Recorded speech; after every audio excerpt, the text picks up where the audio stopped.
also, guess what? That's contact boundary. That's the contact boundary. You actually experience the contact boundary.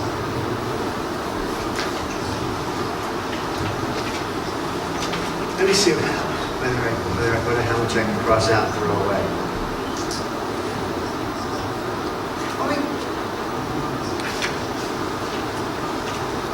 Let me ask you about self-functions. Let me tell you about self-functions. Let me tell you where I come from on self-functions, so you know where we're going to go, where I'm going to try to take you, where my bias is, where my training is, and what I try to do. Jean-Marie has that book, something self-funcking,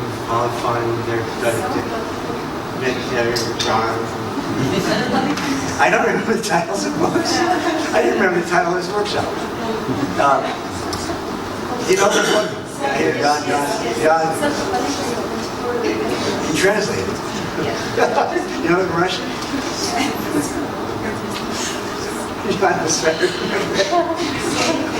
Well, at any rate, there's a book about different gestalt therapists who teach self-function, and it's out there. She has it in Russian. It's serious. Right. So we're all asked to write about our things itself, how we teach it. Now, I consider Pearl, Safferland, and Goodman as the theory of reference for gestalt therapy. I don't consider it the only version, the catechism, the Bible of gestalt therapy, but it sets the groundwork for understanding gestalt therapy. And that's how I teach gestalt therapy, from the beginning with Pearl, Safferland, and Goodman, and then taking it into the present. But beginning there because I think it was a fine beginning. So it's self-functioning as it's described there. So that's where that's the basis for what I call the relational function of self, which is a new idea. So when I'm introducing the new idea of relational function, it's going to be in the context of the self-functions of Pearl, Safferland, and Goodman. Now, are you familiar with that model? Have you studied that? Anybody really not? I'll go over it a little bit so I can connect it. And also when I go over it, you're going to hear my version of it, because it's not. I do not. It's a hermeneutic. You know what I mean by that? Because when we read it today, we ought to read it with 21st century eyes, because the world changed in 65 years. And my background is the New York Institute, and we used to be known as the institute that protected Pearl, Safferland, and Goodman. We protected it, and we got a bad reputation about that. But that hasn't been so for a long time. We don't protect it. We base our work on it.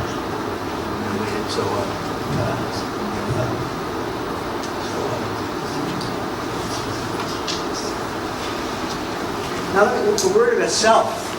Talk to me about self. In a way, self doesn't exist. All we're talking about, really, is a way of talking about experiencing. Let me begin by assuming that experience exists. That's arguable, but let's say that, because if we get down that argument, we're going to go nowhere. Help. But experience exists. Again, to the first experiment, you began with experiencing. And actually, you were moving through self-functioning. And when I invited you to get a sense of whether or not you could recognize the other, I was inviting you experimentally, and it was an experiment for me too to see whether this worked, to notice whether or not you could engage relational function, which would be that EYE, in self-functioning. I'm trying to think of other language. Alvin, whatever it is in Czech, whatever it is. whatever it is in Spanish, that could spot the other.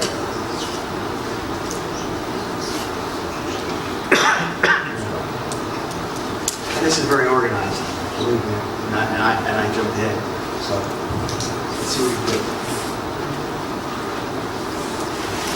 So okay, prose eponyme Goodman is a dramatic text. It's an arrogant text. Right.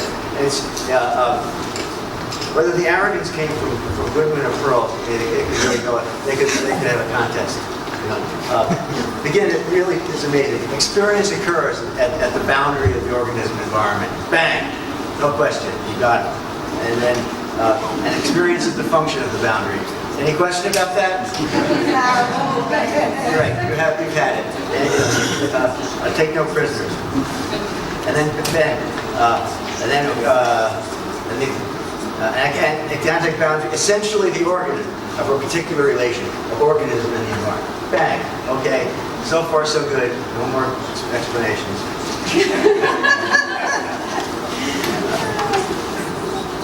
And then, okay, even more. You want to know what contacting is? Every kind of living relation that occurs at the boundary in the interaction of organism and environment. Okay? But they go on in pages and pages and pages of discussion. And not always seemingly consistent.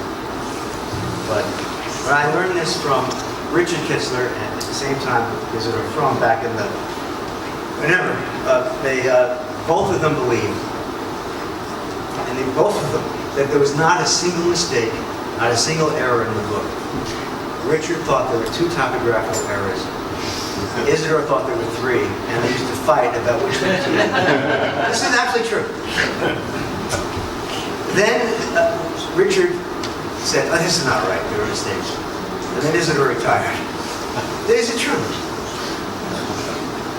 And then Joe Wysong, he asked him. He denied. He said there were errors everywhere, and he fixed it in his version of it. And I asked him about it. He said, "You all don't know what the absolutely original version is. I have it, and nobody can see it." And this is true. This is absolutely true. Okay, now let's go to self. And this is important too. Self is the functioning of contacting, the actual transient present. Self is the functioning of contacting. This is very important. And the actual transient present. Now you heard that in the plenary about the importance of time. I'm not going to stress that much, except say that because that would be another workshop. But I think that we have to pay attention to that. But it's the functioning of contacting yourself, and then they say it's the figure background process in contact situations. So we have self as in the heart of contacting. So why do we need self when it's contacting? Some say we don't. Some say actually it creates a thing. Well, don't we create a thing when we call a river, flowing water rivers? Don't we create a thing when we call a group? Don't we constantly take a process and name it and create a thing? Don't we always name things? They don't create things by it. Pharaoh talked about quasi things. Don't we talk about melodies? They're not things, but they're names. So self can be thought of as a melody. It can be thought of as a moving stream. There are many, many ways of thinking about it that don't make it into a thing. That's what I offer you. And I think people who say you're making it into a thing ought to think again. Ought to think with a little more clarity and think more deeply. Because I think self, as I hope to show you, is a very fluid, is a very important way of looking at our work, looking at experience. Now, organism environment. Let me know if I'm going too fast. I don't want to. I don't want to lose anybody. And I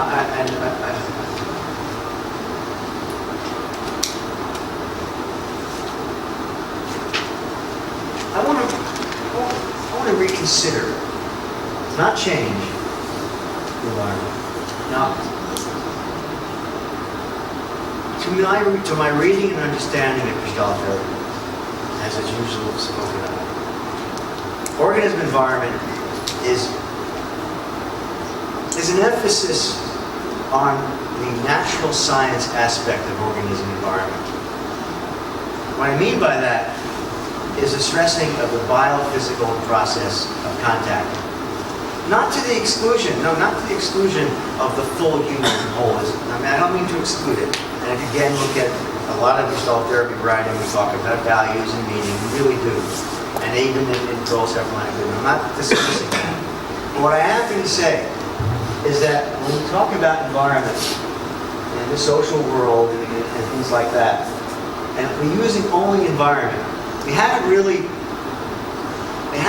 taken advantage of all that we can take advantage of if we open up the word environment.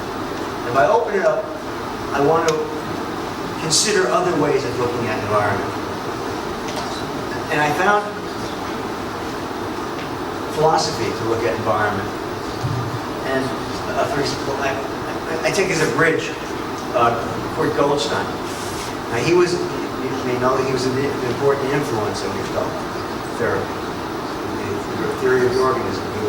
He was a gestalt theoretical biologist, influenced Pearls. Now he made a very important point, organism environment, but we should never lose the fact that that organism environment process occurs in the world of meaning. Okay, that I don't think we lose it necessarily when we talk about organism environment. And John Dewey was an American philosopher, American pragmatist, and the influence of American pragmatism on gestalt therapy is stressed by some, but not necessarily stressed by enough people. Not understood enough. But it's absolutely critically important. And if you look at the background for that, Paul Goodman studied at the University of Chicago, and the American pragmatists were very hot, very active at the University of Chicago. And John Dewey spoke of organism environment, but he also spoke about the environment in terms of what he called the human plane.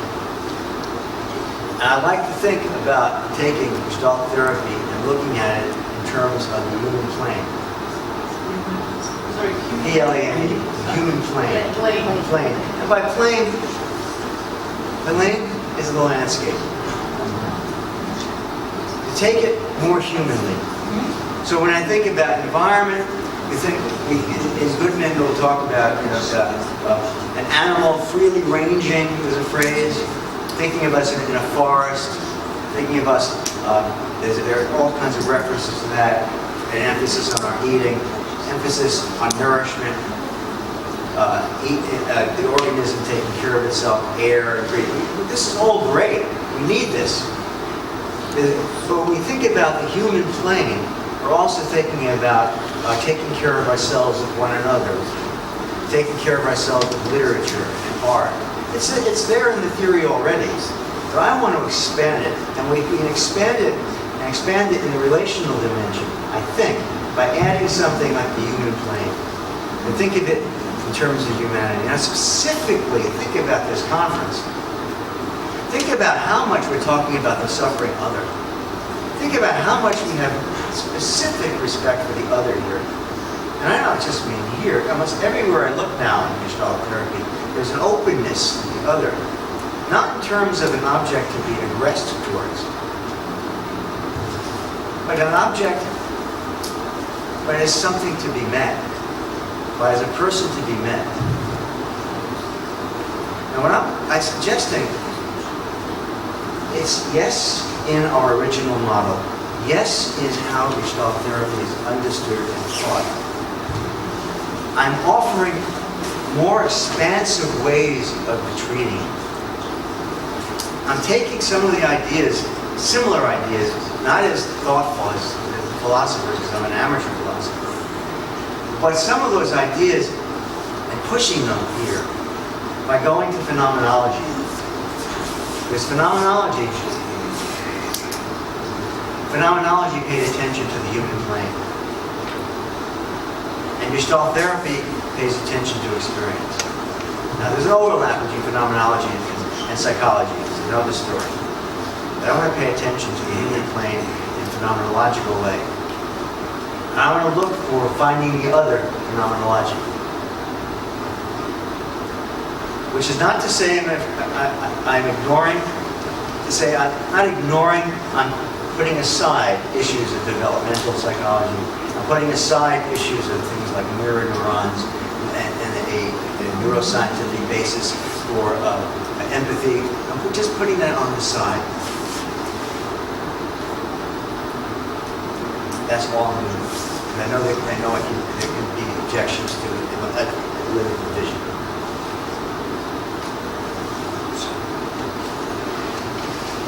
I stapled this so I wouldn't, and papers all over the place, and staples didn't work.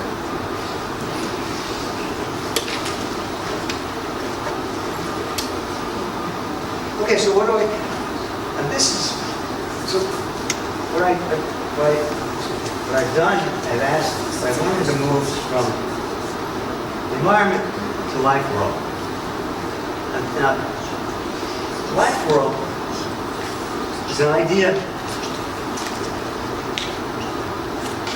Hesitation is thinking about whether it was actually developed by Husserl. Let me just say it was developed by Husserl. Do you know who he was? Edmund Husserl? He was the first most important phenomenologist in the 20th century. German. Yeah, let me write that. Oh yeah, let me write this down. Yeah. Yeah, thanks.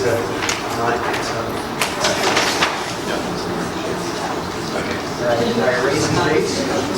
No, I have his dates. Right. Edmund.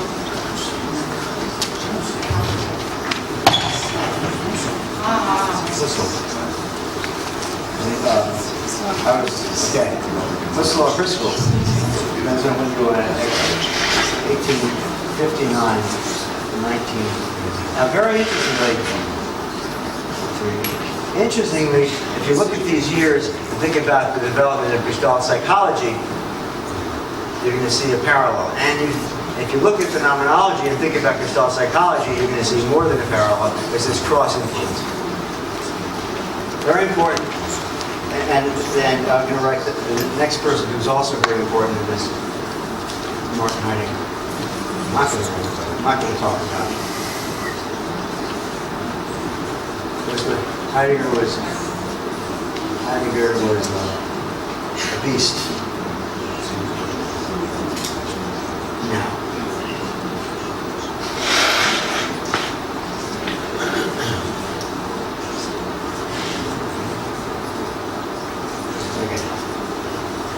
in terms of developing the whole notion of life world and what Heidegger called world, these are two of the most important phenomenologists and philosophers of the 20th century. And Heidegger lived in 1889, 1976, 1859, 1938. And I guess the other person I must reference, you've heard his name, which is very important, and very influential here, is Merleau-Ponty. I don't have his name. Merleau.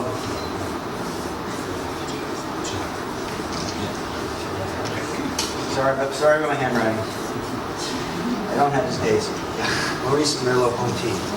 You've heard the references to these people very much, and Merleau-Ponty absolutely directly influenced by Gestalt psychology. You read his philosophy, he references Gestalt psychology all the time. So the connections to Gestalt therapy are not accidental. But okay, what is life? You have the names. You familiar with them? You've heard of them? Often we've talked about them in our training. But I want to make them more central. Now, life world, German is Lebenswelt. And I understand that it's translated sometimes, I see in the Italian translation to English, they translate it world of life. So I don't know how it's so Lebenswelt. It's the world, the ordinary world we live in. It's a simple, uncomplicated, daily, ordinary world. It's the world of our psychotherapy. It's not complicated. How does he describe it? I can tell you. It's the world we're living in together. It was here before us. It's the world we're born into. It's a common world of social, culture, history.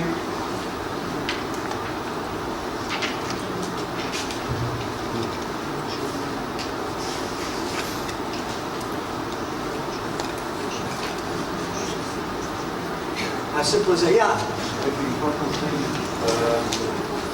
life work is understood as world we are able to experience. The world we're experiencing. Yeah, it's a world we can experience that influences us and we influence. It's co-emergent. It's not just flat.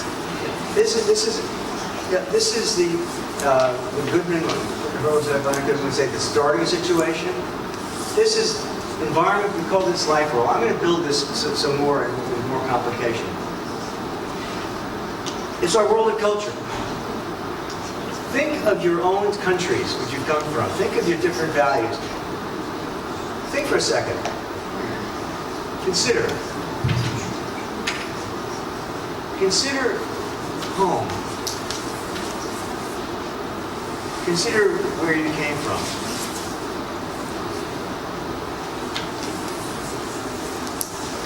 As part of your life. Consider where you are right now.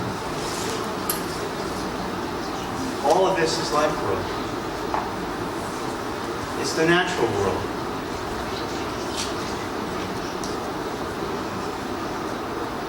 It's the world right now. But it's also the world that you can reflect upon.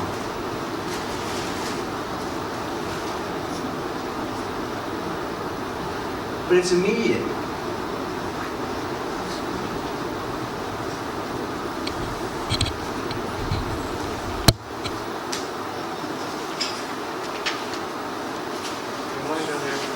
Yeah.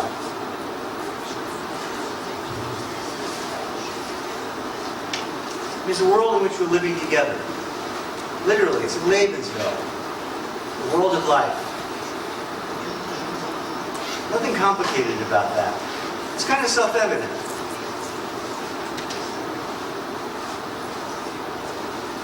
But I want to complicate it. I did that a little bit. Later on in Husserl's work, he introduced the notion of time as we have in our work. Can you sort of withdraw into your own sense of yourself?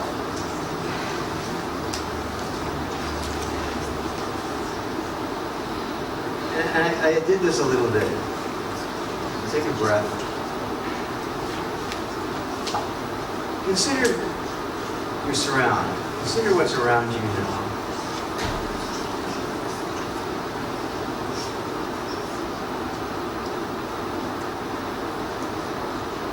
Consider Sicily.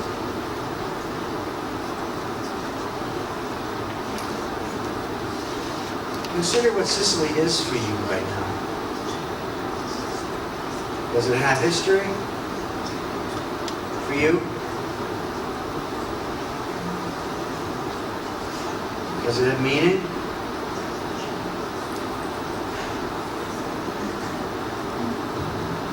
Can you include your own culture in that?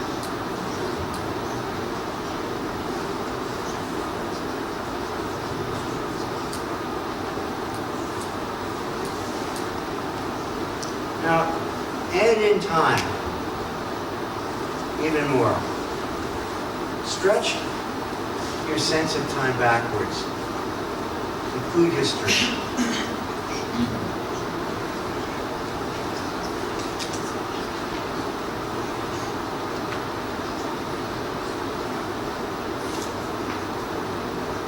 And then, can you bring it into the present?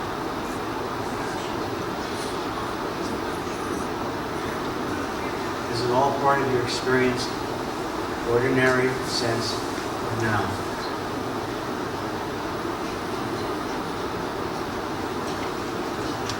You go forward.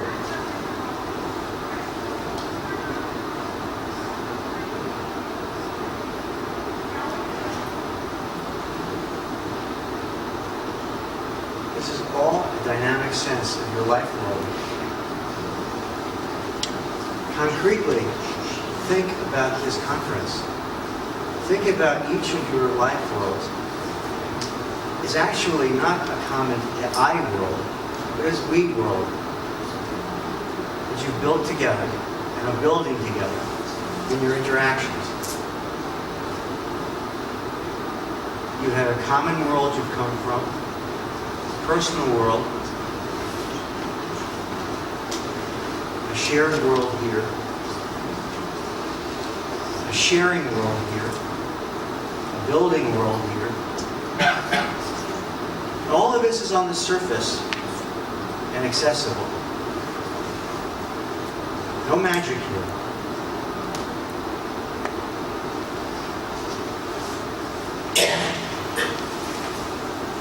Now we could talk about how you use this in gestalt therapy in a session. That would be almost another topic. You could go there.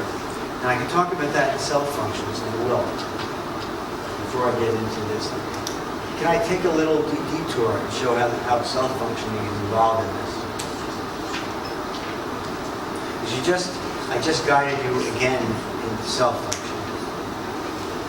I'll show you how you've experienced it as I understand self-functioning.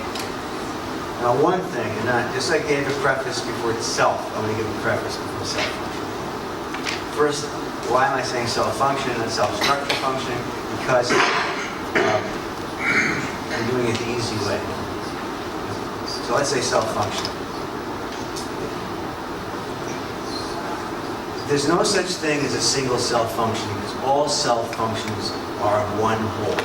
Self is a whole.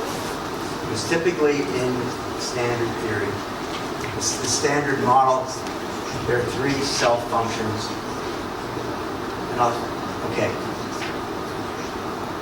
And pause is because I'm about to say something in English. I've been speaking in English, but I'm about to say gestalt theory in English. In ego personality function. Now, the reason there is because I know that as translated, each of these three are very different. Id functioning is das S,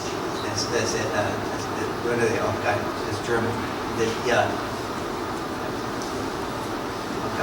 In other languages it's different. What is it in French? Spanish. La fonction ça. In Spanish is the función ello. Id functioning. Yeah. And actually, it should be called, in English, it function. It. Because that's the way it's translated in other languages. What is it in Russian? Use English. Use the it. English shouldn't use it. It is, because it doesn't make any sense to use it. I never understood why they used it. It should be it functioning, because it is the it of the situation. Now what the it functioning is the itness of every moment.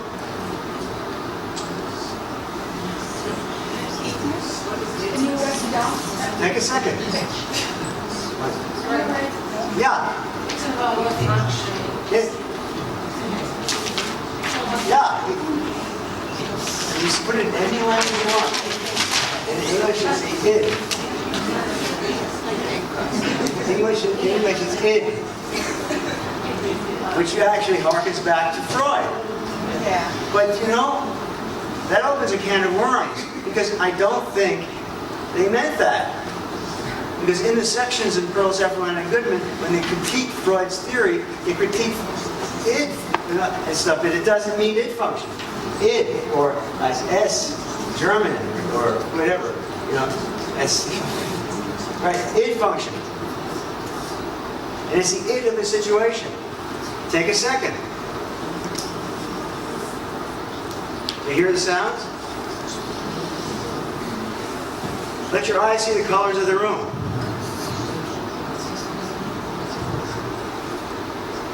Don't name these colors.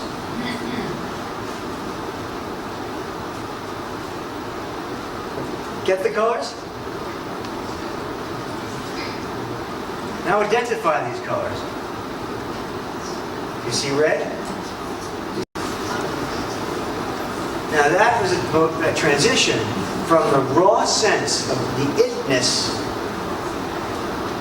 of the room, of your sense, to you're identifying it as red. You're identifying it was what in Pearl, Sefferman, and Goodman is called ego function. You're identifying it. It's the active I saying, that's gold, that's red. And it's complicated philosophically, but leave that alone. So you go from it function to ego function. Remember, these are self functions.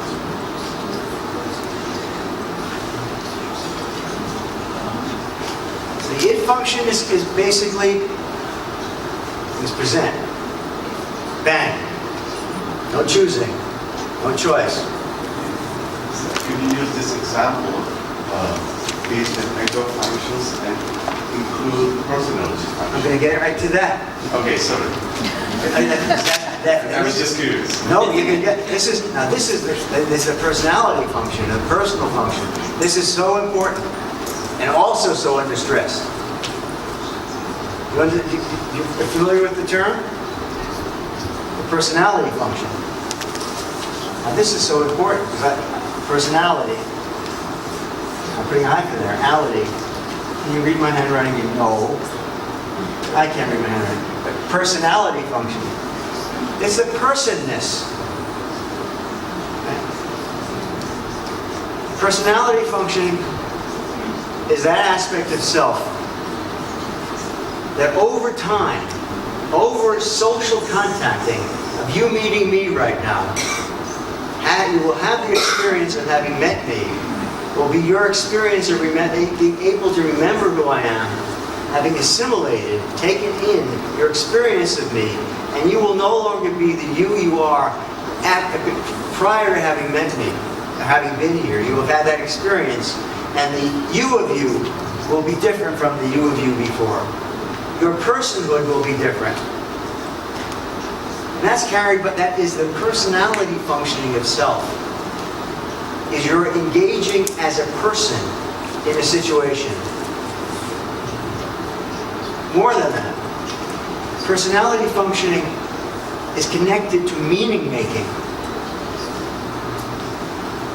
So that the ego functioning, remember these are all connected. This is sort of like you can't, that the ego functioning, the I, which is acting, would be blind, acting wildly, without the personality functioning,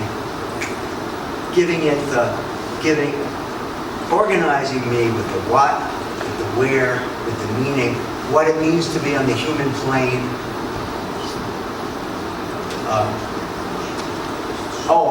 I remember I like to sit on that kind of a chair, so I don't have to do the same thing again and again. I know that this food I don't like. This also, personality functioning, underlines the sense of time. Yeah, I'm just getting more curious. Yeah, no, please. Okay, is it okay? Yeah, please, of course. I just use this simple exercise you did with us. Yeah. So I'm sensing this colors of this food. So each function is bigger.